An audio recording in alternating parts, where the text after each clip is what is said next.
I just gonna call you Okay. Tony. So we're back. So we're here on a special Couch Coach Live. We're gonna be previewing the national championship.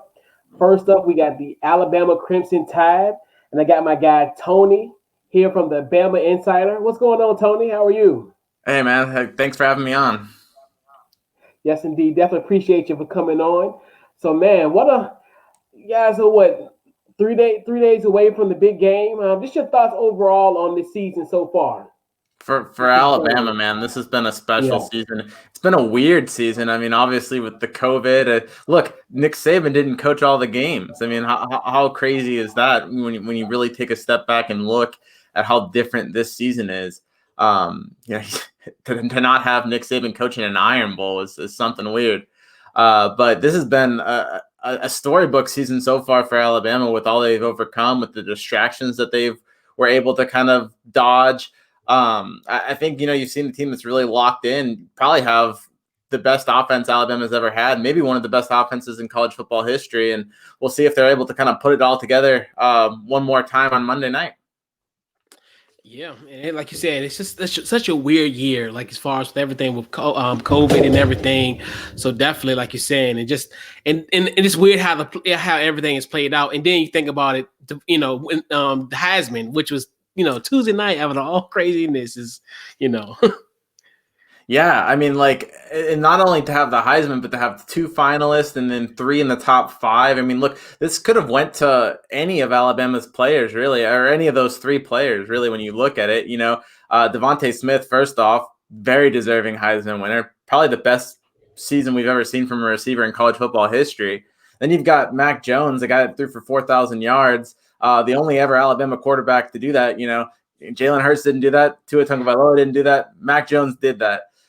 In less games too, which is crazy in itself. And then Najee Harris, I think we're going to see him probably win the Doak Walker Award in about an hour or so. So yeah, I mean, like each one of those guys really could have won it on any other year, but when you look at it, it's probably best that it went to Devontae Smith because man, that what a special season he's had. Absolutely. And we, talked about the national championship. So let's now talk about your thoughts on your opponent, the Ohio State Buckeyes. Just your thoughts on what you see from this team, strengths, weaknesses, or whatever that you see in this team. Yeah, I mean, look, I'm going to be real honest with you. I didn't think that Alabama would be playing Ohio State. I thought they'd be playing Clemson. I was pretty vocal about the fact that I thought that Clemson was the only team that could beat Alabama, and I thought Alabama was the only team that could beat Clemson. And turns out I was wrong because I saw this Ohio State team, and man, they looked great against Clemson. Got a good defensive line. They've got a running back that can run the ball, and then they've got a quarterback who can be a real big playmaker. I think Justin Fields is a great quarterback. I think if he would have been able to play more, I think he would have been in contention for the Heisman as well. When you look at this Alabama defense, it's susceptible to giving up big plays. And when I see a guy like Justin Fields with the ability to make plays with both his legs and his arms, I see some of those big plays happening Monday night. Now, will it be enough to stop Alabama? I don't know, because when you look at Ohio State's defense, I know they got a good defensive line, and maybe they can expose up front, but I don't see them being able to really keep up with Alabama's passing attack or really being able to slow down Najee Harris. When you look at Najee Harris, all the ways that he can kind of hurt a defense, I expect this to kind of be a little bit of a shootout, but I expect Alabama to have just a little bit more firepower on offense than Ohio State does. Absolutely. So, and that's actually a great interlude to the next question. So, essentially, what are the keys to a Alabama victory in this matchup? Keep everything rolling. I mean, just basically do what you have been doing. I mean, look, they're going to try to get the ball to Devontae Smith, and if he's not there, they have other options to go by. I think you've got to stay sound though on defense.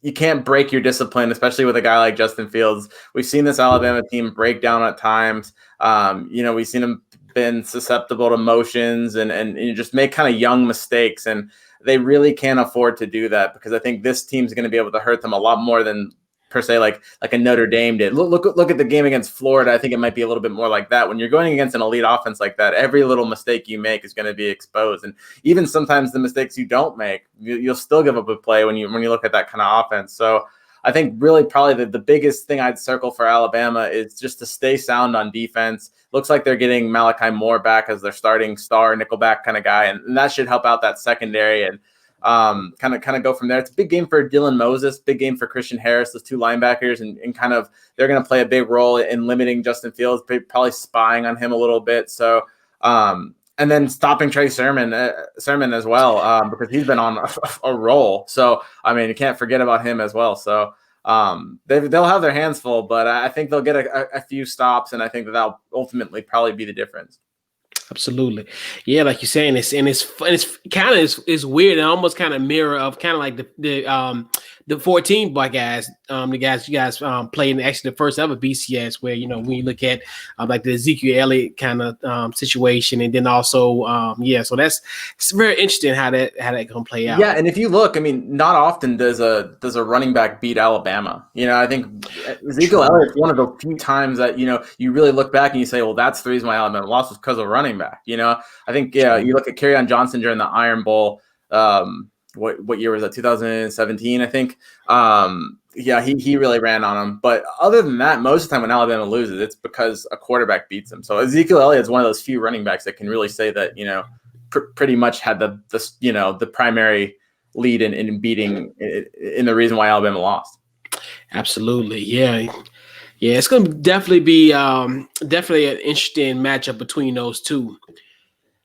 So the thing I really want to see in this matchup, and who is going to be the X factor? I know you tossed out a few names, and so who do you see is the prime X factor for Alabama? Alabama's big three has just been doing so much. It's hard to pick somebody outside of that. But the guy that I usually turn to when I look for an X factor, especially lately, is Jaleel Billingsley. He's a tight end. He's a receiving tight end. And I mean, how many tight ends do you see serve as the kick returner? And that's what Jaleel Billingsley does. I think that could be a big one. Now I'm excluding the big elephant in the room here, because if Jalen Waddle comes back, Jalen Waddle is the X factor. If you reinsert him to an offense that's already learned how to play without him, I think that could just be a game changer. He was already the biggest X factor in college football with just what he can do in the return game, what he can do in the slot. If he comes back, I just don't see how I don't see how anyone, I don't even want to put that on Ohio State. I don't see how anyone stops that, with the way that they're rolling if you insert another first round guy. I know. And that's going to be definitely interesting. Like you said, if he does come back, and that's definitely adds a different dimension to this team that, that's already had firepower. And then you bring him coming back from injury, so that would be such a welcome addition for this team. But and I find it funny, especially in these two matchups, because between Ohio State and Alabama, I think, in my personal opinion, you guys have essentially set the bar when it comes to having unsung players, which is almost like it's kind of weird to ask because normally in your case, you had a guy, Tua Tagovailoa, who comes off the bench and scores a game-winning touchdown in a national championship game coming in the second half. And, and even though you may not have that situation now, but who do you see in this matchup is going to be the unsung player for Alabama? A guy who will know his name officially. His name will be on the map. If you're looking for a guy that could break out, I kind of mentioned him, Malachi Moore. Alabama calls it the star, but the nickelback position, that fifth defensive back out of the nickel formation in the secondary, and that's kind of what Alabama typically uses. He's a guy that's drawn comparisons to Minkah Fitzpatrick, who was the last freshman to start at star. I think he's a guy that if there's going to be that key stop for Alabama on defense, if there's going to be that interception or maybe an interception return, he's the guy I see making it. And so if he's healthy to go, I could see this being somewhat of a breakout party for him in terms of maybe announcing himself on a big stage, making a big play. If you look at, Alabama's defense, how it's kind of, it was rough at first and it kind of settled itself out throughout the season. It really, you can, that correlates with the play of Malachi Moore once he settled into that role, once he, kind of got his feet under him as a freshman. I think you saw Alabama's defense kind of follow after him. He really made a name for himself, all SEC kind of a freshman, all SEC kind of kid. So that's probably my pick as someone that I think could kind of, by the end of the night, maybe you didn't know his name, but now you do. Yeah, absolutely. And also shout out to our guy, Steven, for Breaking the Game podcast. Yeah, great question. So does Surtain cover, or is it just one guy?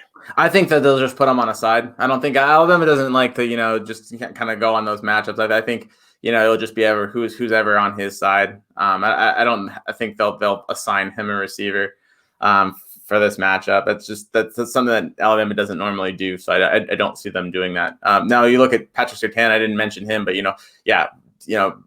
in the possibility to win the Thorpe Award. I mean, one of the best defensive backs, might be the first defensive back taken in the draft. So he's a guy that's going to be really handy as well for Alabama in stopping that passing game from Ohio State. Big time. Yeah. So the final question I want to ask on this preview, essentially, I want your prediction. I kind of want to more so of not just like I still want to score, but also just kind of how you think the game is going to kind of play out. Yeah, so I don't really know a score. I got the one that kind of stands out to my mind, something in the realm of like 40-31. I think it's going to be around a 10-point game. It's going to be high scoring. I think you look back at the way the Florida game was played, where Alabama got out to a lead, but Florida always kind of found itself within striking distance. I don't think it will be a blowout game for Alabama. I don't think there'll be a time when Alabama fans are truly worried. I don't think they were truly worried during the SEC championship game. I'm not sure that there won't be, maybe as many anxious moments. Maybe there will be some late, but I see Ohio State putting up a fight. I just don't see them having that extra firepower to keep up with Alabama's offense. So it'll be a track meet. I think Alabama will probably pull away. Ohio State will keep it respectable. So 40-31, 42-31, somewhere in that, 70-point range, 10 points towards Alabama. Okay, perfect.